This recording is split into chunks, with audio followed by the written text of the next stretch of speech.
Hello, welcome to the Vertical Drop Viking. I'm Yosef. This is my trip report for opening week 2026 at Cedar Point. I decided against trying to go on opening day, both because I would have had to take the day off of work and because I figured the crowds would be much lighter on a school day the opening week than it would be on the actual first day. It turns out I was right on that account, as the park was at around 28% capacity, not counting the Ohio band kids. More on that later. Accompanying me were two of my friends from my very first video, Tristan and Sarah, and Tristan's brother Tanner, who had only ever ridden a few roller coasters before the trip, with Blue Streak reportedly being the largest one he'd ever ridden. He told me going in that he was down for anything except for spinning rides, and we learned what exactly he meant by that over the course of the trip. Now, I was pretty excited to have another opportunity to show another newbie all the rides in the park like I had with Tristan last year during Halloween weekends. We're running ever so slightly behind from our plan. Some members of the party overslept a little bit, so instead of coming to pick me up, I went over there while they got ready, dropped my car. I left my car there. Excited to get down there. We'll probably have to sit in line for Siren's Curse for at least a minute or two. Hopefully Siren's Curse is the longest line of the day. We got there right as the gates opened again, just like last year, despite our best efforts to be early. And you can blame our various neurodivergences on that one. In spite of that, the line to get in the gate was about half the length it was back in September, which was a good sign for the rest of the day. We left the sunscreen in the car and forgot to put it on. You will be able to tell, and over the course of this video, my complexion gets redder and redder. So anyways, we headed in. Upside down, and it's called the Raptor. Oh, okay, it's one of those. Doing the walk of fame.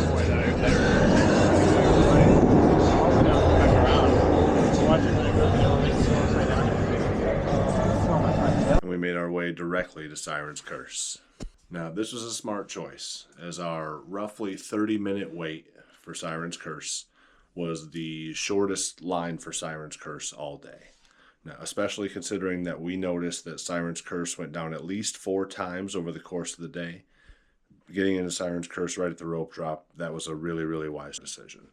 At this point, early on in the day, they were keeping the line between the metal detector and the actual station empty. That was awesome. I was hoping that was going to be an indicator for how the rest of the day was going to go. It was not. Because the station was empty, I was able to talk the ride up into letting us have the back seat on Siren's Curse, the very back. This is my first time getting the very back seat. I was so happy to experience it.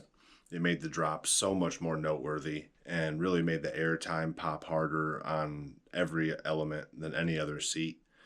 Siren's Curse was riding great. You could really tell that the wheels had a fresh set of grease and all the bearings were brand new. Everything was in tip-top shape for the start of the season. And really, that applies to all the rides across the park today that we got to ride. Everything was in tip-top shape. Everything you could tell got a full maintenance suite over the winter, over the off-season. I'll mention the ones that really stood out when we get to them. But in general, everything was just running fast and smooth. We got off Siren's Curse and headed straight to the back of the park with the intention of riding Millennium and then Maverick. Incredible first ride of the season on Siren's Curse. It's running wonderfully. Oh, delayed for maintenance. That answers that. Yeah, we will not be riding Millennium Force right away. It is delayed for maintenance. Millie's just getting pretty for us. Yeah, she's got to dress herself up. So we will head right past, hit Maverick. Unless these guys are hungry already, I'm not. Are you guys hungry yet? No, we just hit right. Maverick line was insane for some reason, so now we're queuing up for Steel Vengeance. So I might get some good shots of it before they take my phone away. We'll see. We got back there, the line for Maverick stretched out not only across the bridge, but through the gate and into the Frontier Town courtyard.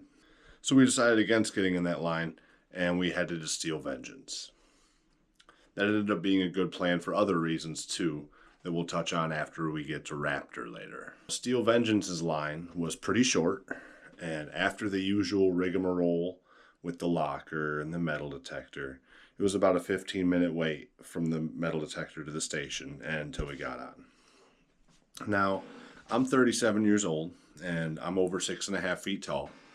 So from time to time, my knees will remind me that vertebrates were never meant to walk on two legs. To get around this, I have a little collection of different knee braces that take the pressure off my kneecaps. You know, some of my older viewers might know what I'm talking about. On this trip, I decided to wear my fancy new knee brace. It has thick aluminum hinges on both sides. Now this was a terrible mistake. When the lap bar for Steel Vengeance came down, it immediately pinched the two hinges of my brace into the meat on the sides of my legs and clamped down like a bear trap. The whole first ride on Steve, I was beyond stapled. I was actually trapped. I was being swung around with my knee as the pivot point. It was very, very painful. I was in rough shape by the time we finally hit the brake run. Later that day, we rode Steve again, and the ride op was super cool about accommodating my stupid knee brace. And my second ride on Steve was not only significantly more fun, feeling all the airtime properly, but about 85% less painful, which I was really thankful for.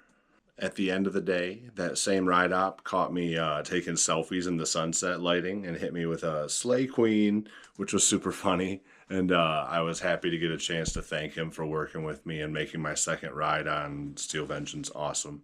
So on the off chance that you're watching this, sassy Steel Vengeance operator, you're my favorite this year so far. Thank you for going above and beyond for me. My newbie friend Tanner loved Siren's Curse, but it didn't fully click for him like Steel Vengeance did. When we hit the mid-course brakes before the second drop on Steel Vengeance, he exclaimed, "Oh man, I want to be out of my seat now." And when I heard him say that, I knew I had him hooked. So that warmed my heart to hear that. And I knew he was ready to ride anything in the park without me having to pull his leg or convince him. So the line for Maverick was pretty nuts, in spite of how quiet the park is today. The line time indicators have been off all day. It said 10 minutes for Sirens, and we did about a half an hour. And the line indicator for Maverick said a half an hour, but there were still people on this side of the creek. So unless they got a lot of the line closed down inside the building, people on this side of the creek is not a 30-minute wait. We're gonna see if Millennium Force is running. It was delayed earlier, and we're gonna get some Panda Express. No sooner did I finish that last little clip and push the button than we saw somebody going down Millie. So we're gonna do Millie first, Panda Express second. Millennium Force is running 2 trains. I think Steve might have been running 3. It was definitely running at least 2. But I've only seen the red and the yellow trains here on Millennium Force. I don't think the blue train. No, I can see the blue train on the maintenance track. So definitely there's 2 trains on Millennium. But the park's at 28% capacity, so that's really not surprising that they would only have 2 trains running. At least it's better than 1. The line for Millennium Force didn't even start until the fast lane merge point, which was great. The station was pretty chaotic, as you can see in this footage I'll pop in here. Nobody was around on the entrance side to do any sort of line management or anything like that. I actually deliberately stood in the turnstile for a whole ride cycle, half to let the chaos die down, like for everybody's sake, and half selfishly so I could figure out where my party of 4 could fit into one car. Millie was running great. Millie's one of those ones where she's running particularly well. I think I found a new favorite seat. The back seat of the second to last car gave me some of the best airtime I've ever gotten on this ride. My GoPro accidentally got activated in my pocket too, so I got some killer audio of us on the ride. It's all black, but I'll edit it together with the new official POV from Cedar Point and throw that at the end of this video. So if you want to hear that, stick around to the end. It's pretty funny, I think. We just did Millennium. It was running like a dream. Operations were kind of a nightmare though. they're running 2 trains, but they're doing the thing where the ride op does the lap bar, and then they also shortened the seat belts over off season. So we had at least 2 people in front of us that had to do the walk of shame who were not that big, just because the seat belts didn't work. And then, yeah, the ride ops having to come and jiggle every single lap bar really slowed down operations on that long train. But it was running beautifully. Got more air time on those hills than I think I've ever gotten on Millennium Force. So it's running like a dream beginning of the season. We're at the Val Raven. I didn't even look and see how long it said the line was going to be, but we're almost to the turn in the line. There's like sort of 2 sections of line for Val Raven. We're at the very end of the second section, so we'll have to wait the whole first section, but this ride's got pretty good capacity. Hopefully, as long as operations are going good, it won't be too long. I hope these videos turn out where you guys can fucking hear me, but if not, we'll figure something out. So we hit Val Raven, which was running great. Not quite so fast as it was on closing day last year when we blew through the mid-course breaks, but still, I got my favorite seat, so I still got the little pop of air time that I like, and all the elements. I was swinging through them faster than anybody else on the ride in that back left seat. Val Raven's orange paint has sort of faded or has been repainted like a different color, and it's sort of a coppery brownish orange now. And it was a little off-putting when we first saw it in the morning overcast haze, but it actually looked awesome in the sunlight, and I think I ultimately prefer it to the more orange color that it was. It sort of sets it apart from all the other orange rides in the park, like Maverick and Magnum. It gives it its own little character. But like I said, I got my favorite seat, back left. It felt absolutely amazing hitting that drop. I had plenty of room this time between my thighs and the leg restraints and the B&M vest, and I kept my hands in the bars and fought to keep that room for the whole ride, and it paid off wonderfully. The speed of the drop pulled tears out of my eyes, and the quick, smooth pop of positive G-forces at the bottom of the parabola yanked them right off my face, just in time for me to be sent right back up into that awesome Sidewinder. The dive loop hit just right. The 0G roll felt floaty and huge as always, but was augmented by me having some breathing room in my restraint, and it really let me come out of my seat. And the quick little airtime hill had me floating out of my seat to finish off the ride. I didn't quite get the ejector that I got at the end of last year, but I was a big fan of the floater I got on this ride. I will always love this ride. If Val Raven has 100 fans, I'm one. If Val Raven has 1 fan, I'm him. If Val Raven has no fans, I'm dead. Doozies on Reddit can fight me. After Val Raven, we waited 2 ride cycles for Blue Streak, which was running 2 freshly rebuilt trains. The new trains on Blue Streak made a world of a difference as far as the ride experience goes. As of this first week, the valleys on Blue Streak no longer feel like you're in the back seat of an off-road Jeep with subwoofers on full blast. The new wheels and axles handle the ride's natural roughness far more gracefully than the trains did at the end of the season last fall. But those fancy rebuilt trains do have the unintended side effect of really highlighting all the soft spots in Blue Streak. You can physically feel your seat flex as the train navigates the varying textures and consistencies of the wood that it's coasting across. If they don't do any other work on Blue Streak this season, all those nice new parts on the trains are going to wear themselves out really rapidly, and then the trains are going to be just as bad, if not worse, come autumn. In my opinion, this ride is a great candidate for a prefabricated retrack. The park could tear out the old track and work on any structural weak points while they wait for the new laminate to be shipped in. They could put the new track on, the reinforced support structure, paint the whole thing blue, and have it reopened before the end of the season. And judging from the way the lines have been the last couple of years for this ride, hardly anyone would ever notice it was down.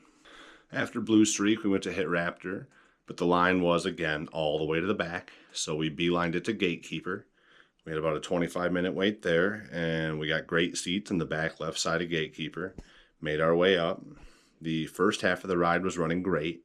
We must have been a heavy group of riders because the train was riding pretty damn fast for the first half of the course. I would say it's some of the best forces I've ever felt on Gatekeeper. The mid-course brakes must have noticed how fast we were going, though, because they clamped down on us hard and brought us damn near to a full stop before we crawled into the snooze fest that is the second half of Gatekeeper. If that second half of the course was a pre-lift, it would be amazing, but it's not, and it's really underwhelming. It honestly feels like if B&M made like a carnival coaster or a kid coaster. It is a weird juxtaposition with the big inversion fest that comes right before it. It was a lot of fun riding this with Tanner, knowing that he didn't know about all the near-miss elements. I got to vicariously experience them for the first time again through him, and that was a blast. I hope to introduce more people to the Gatekeeper before my days are done and see the look on their faces when they narrowly miss the supports on the way down and then bounce right back up to thread those keyholes over the gate. I wish I could bottle that feeling up and keep it around for bad days. We walked up the boardwalk to see the sights. I recorded this on site, and then I walked right by a speaker, and I'm pretty sure if I use that footage, I'm going to get copyright struck by Paramore. So I trashed that footage for now. We checked out Mad Mouse, which was testing empty cars the entire time we walked, and then we turned around and headed back towards the front. This is where one of my subscribers recognized me, one of my regular commenters at that, and called my name, and it was so cool to get to meet her. I won't use her real name on here for her privacy's sake, but shout out to DinDog22 for saying hello. It really made my day special and made this whole YouTube adventure feel rewarding again. I should have gotten a picture with her. I completely blanked on it until I was long down the road. But thanks again for saying hello. And after we said our goodbyes, we made our way back to the Raptor, which was about a 25-minute wait before we got to the station. And then in the station, we got stopped again while they pulled a train off the track, which took another 10 or 15 minutes or so. Finally, after they went down to 2 trains, we were next to board the Raptor train, and we hit our first real snag in our plans for the day. Sarah had a hard cast after breaking her hand at the gym, and the Raptor op disqualified her at the very last second from riding, saying that it was a B&M thing. I sort of gingerly offered, if it makes any difference, we've rode all the other B&Ms in the park that are open today. It did not make a difference, which is fine. She's just doing her job. I was not a dick to her. I hate seeing people be dicks to the ride ops. That's not how we operate. But so Sarah watched from the ground as we went on an intense Raptor ride. It actually grayed me out for a little bit in the first half and gave me a killer head rush, which was probably proof positive that I needed to drink more water. But water is $7, and a cup full of ice with a little bit of agua fresca spritzed on top is included with my meal plan, so it's paid for. So dehydration was on the itinerary for this trip.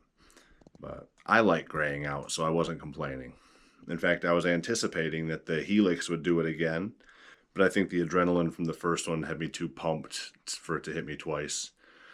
We got off Raptor. We told Sarah how much we hated it and how much it sucked, and we headed back to the back of the park.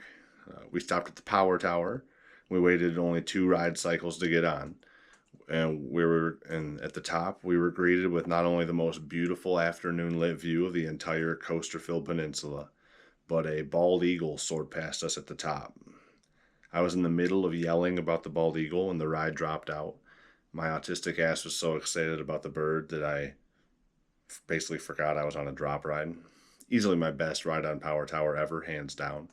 I'll put the video of my reaction to that right here. You guys aren't going to believe this, but we just got to the top of the Power Tower and a bald eagle flew right in front of us, probably 30, 40 yards away, just soaring through the sky, just saying hello. Coolest thing I ever seen. We popped off from that and we continued to walk toward the back. While we walked, we kept heaping our feigned disdain on Raptor to make Sarah feel better about not being able to ride it. But because we were so committed to the bit, it took a little bit of walking before we realized that Tanner was not joking. Tanner was not in on the bit. He actually was not feeling well from the Raptor. Those rapid, whippy inversions of the Raptor that grayed me out, They left Tanner with the same vertigo that he had experienced the last time that he rode what he would call a spinny ride at a carnival. And now he was having trouble shaking the queasy feeling. So the Raptor had claimed him as a victim, and he needed a break. Luckily, we were almost to my favorite food spot in the whole park, Backbeat Q. Now, the barbecue place, Backbeat Q, they got rid of their brisket this year, and that is apparently a company-wide change. All Six Flags parks have 86 their brisket from their respective barbecue restaurants. They replaced it with both ribs and smoked sirloin. But by the time I got to Backbeat Q, they were out of the ribs. So I had the sirloin, Sarah had the pulled pork, and the brothers had chicken and sirloin between them. The macaroni was pretty dead by the time I got to them. They had the consistency of pasta that I would cook for the baby, basically disintegrating, but the flavor was good. The sirloin, I didn't like it as much as I used to like the brisket, but it's honestly probably a better cut of meat. It's way less fatty anyways.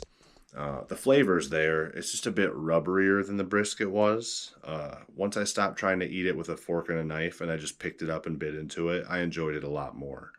We popped back to the back of the park and we got a second ride on Steel Vengeance, which, as I mentioned, was significantly less painful for me. It was still painful enough to retire that knee brace from my theme park adventures for life. After our second ride on Steve, we hightailed it over to Top Thrill 2 to close out the night. And this was an absolutely amazing ride. The sun was setting over the Lake Erie skyline almost directly in front of us as we crested that 420-foot tall top hat. I was in the perfect seat once again. I got a lot of perfect seats on this trip. I was almost to the very back, and because I was just in this perfect spot and it was running just right, I was out of my seat for the entire top hat with some of the best floater airtime I've ever gotten on Top Thrill 2. And thanks to the sheer height of it, is some of the most exhilarating floater airtime I've ever experienced in my life. Tanner, to my side, was beyond impressed. And just like my number one son back in November, Tanner labeled Top Thrill 2 the king of rides at Cedar Point. So viewers of my channel will know that I can't pick a favorite and that my top 5 coaster list at Cedar Point is a nebulous, shifting, and unknowable thing wrought of chaos that includes Valraven, Steel Vengeance, Magnum, Top Thrill 2, and Raptor in no permanent order. But I will say that I've had 3 newbies in the last 7 months ride all the rides there, or almost all the rides there, and all 3 of them have said Top Thrill 2 as their top ride. So that's some glowing praise for Top Thrill 2. I got some great footage with my GoPro, but I did forget to bring the charger block. And now that when I was writing my script, I also realized that I also didn't even charge the charger block before I left. So it wouldn't have mattered if I brought it or not. That's just a little window into what it's like living with my brain. But anyways, the GoPro lasted me most of the day, and so all the 4K footage in this video is from me figuring out how to work this fancy little gadget. My mom in Wyoming bought this for me as a present, had it sent to the new house, so shout out to my mom. Thank you, Mom. After Top Thrill 2, it was 15 minutes past 8, so park was closed, and we moseyed over to the lockers where Sarah had put her extra stuff, and then we headed out the front gate and back home to Flint. Just got our Top Thrill 2 ride at almost sunset, and I believe we are out of time for getting in line for rides. I'll have to look at the clock, I suppose. I got my phone out of my locker and didn't even look at that. Oh yeah, it's 8:15, so probably one might not even matter about pizza, but Oh shit. we had a killer time. Got to ride everything we tried to ride with the exception of Maverick. The line was too long for Maverick. And we didn't ride Iron Dragon, but we didn't really try to. Gemini was closed. What else besides Gemini? There was some stuff closed. Coaster was open, but we didn't ride it, and I don't miss it. That's just fine, actually. Nothing's open now because it is 8:15. Time to wrap it up. What there is a good sign, though, is that there's still somebody manning that drink station right there. That is a good sign. Which means maybe Hugo's Pizza still got people in it. then we can just eat those slices on our way to the locker. So I don't know if this song's gonna copyright strike this video or not. I might clip this part out, but I don't even know what song this is, but they like the guitar. Anyways, then we're gonna try and get some pizza before we gotta go. Head back to Flint. I'll start figuring out how to edit this video. But so notes for the day. Operations were a little slow, but it's everyone's first week still.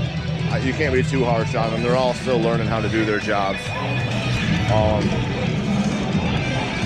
Line jumping was absolutely crazy today. I don't know if the security's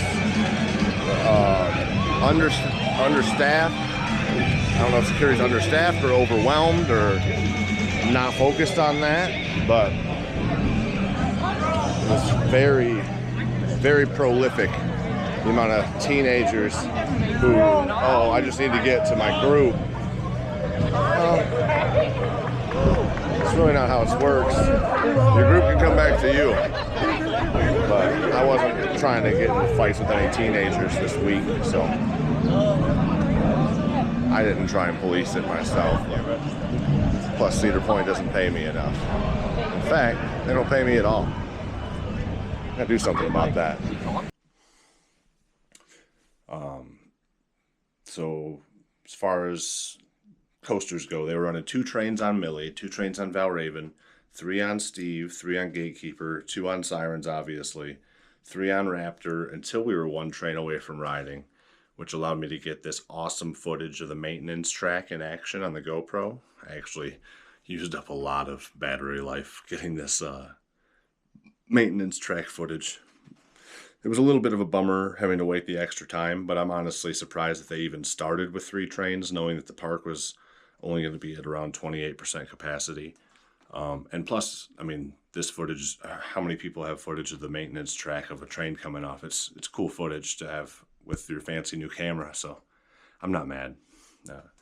There was an event today, the day that I was there, that we weren't aware of going in, as the Cedar Point Festival of Music. And that brought in a lot of unsupervised preteens and teens who were generally poorly behaved. Not all of them, but, you know, a few bad apples can make a whole bunch seem rotten. Like security maybe had the kid gloves on, literally, because they knew that they had a bunch of unsupervised kids in the park, and that sometimes these unsupervised kids are going to cut, and that was that. For me, my day job is babysitting people while they have fun as a bouncer. I refuse to do my day job for Cedar Point for free, so I don't confront people for line jumping. I did see someone rip their hot coil dab wax pen as they were approaching the locker for Steve. They were going to shove it in their locker, and they blew their smoke out directly towards the line where we were standing. They got those of us who were still in line a stern lecture from a park employee in line who was directly downwind from that guy about the legality of smoking in the park. So they were policing that, but they were not policing line jumping on this particular day. Although I hear that typically they're very good about it, so I'm not talking shit on them. But operations were kind of a pain in the ass all day, both because of the understandable first week kinks that the new crew needs to work out, and because of the annoying policy that seems to be company-wide. I mentioned it in one of the on-scene videos earlier, where the ride ops need to physically shove every single restraint personally down themselves, which especially slows down rides where there's only one operator on the platform. Now, the poor kid they had doing this job on Gatekeeper was running ragged, because he had to run around each of the wings to get to the next one and repeat this process over and over again. It was a fair bit more cardio than this kid was used to from wherever he came from.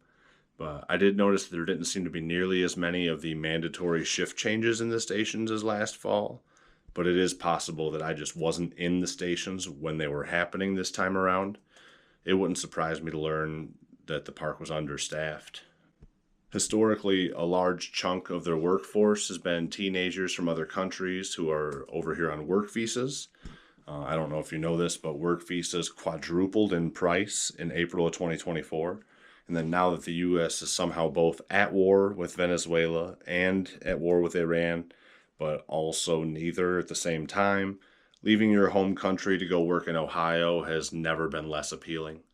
It will be interesting to see if the park can make up the hiring difference with locals over the course of the season, or if Cedar Point stays understaffed all year. Things that I hope change over the season. I hope they do away with having the ride operators push all the lap bars themselves. This just slows everything down. It leads to people being stapled to their seats on rides that are supposed to give airtime. It wears the employees out way faster, and it's simply not necessary. It's not any safer. These rides won't even start unless the lap bars are all in the right position anyways. So just have the ride ops focus on the riders that are having trouble with their lap bars. Leave everyone else be. It'll help operations. It'll make everyone happier. I hope they get more rides open and they keep them open more consistently. Rougarou, Gemini, Slingshot, Max Air, Skyhawk, Magnum. These are all rides I was looking forward to riding that were down all day. Now, if I had come from further away than Flint, I could see this really affecting my trip in a big way. I'm going to Lagoon in July in Utah. If I drive 24 full hours across the country and 6 of the rides that I'm really looking forward to riding are just down, I'll be really, really bummed out. So hopefully Cedar Point can get a lock on that over the course of the season. I know that Cedar Point does take line jumping seriously, but I hope that the word spreads enough that it stops being a problem by the middle of the season. It's selfish behavior. It's simple as that. It's main character energy. I guess maybe I'm being a little wishful thinking by saying I hope main character energy dies down in the summer of 2026, but call me a dreamer. I don't know.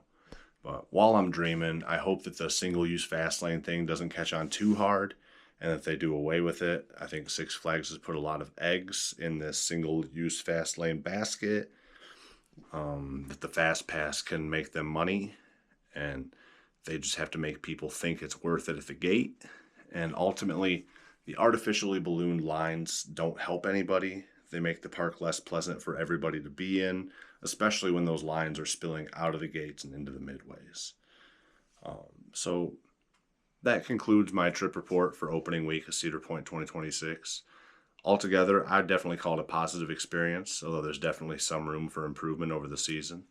It'll be interesting to see how much of this is temporary, how much of this is the new normal between global unrest, financial recession, and the sort of enshittification that just naturally comes with corporate mergers eliminating all the competition between companies. I'm looking forward to a great summer and hopefully being able to report back to all you fine folks about how things change between now and September. In the meantime, thank you so much for watching. Please consider leaving a like if you enjoyed this video and subscribing to the channel if you want to see more like it. If you want to see more of my shiny bald head. And if you want to see more of my funny little room that I put together. In the meantime, I've been Yosef. Vertical Drop Viking out. This one's very scary. It's good. No upside down, just fast, way up high.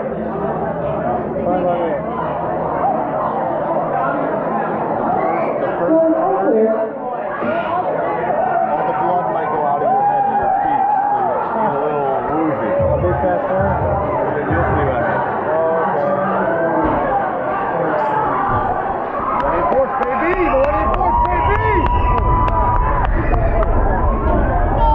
Top of the world! Oh yeah.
Why is the build-up the scariest part?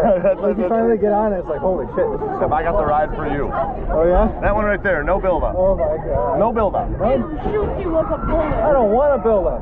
Then we're going that. I see the dog. That's great. We're gonna eat first. I can smell a panda already.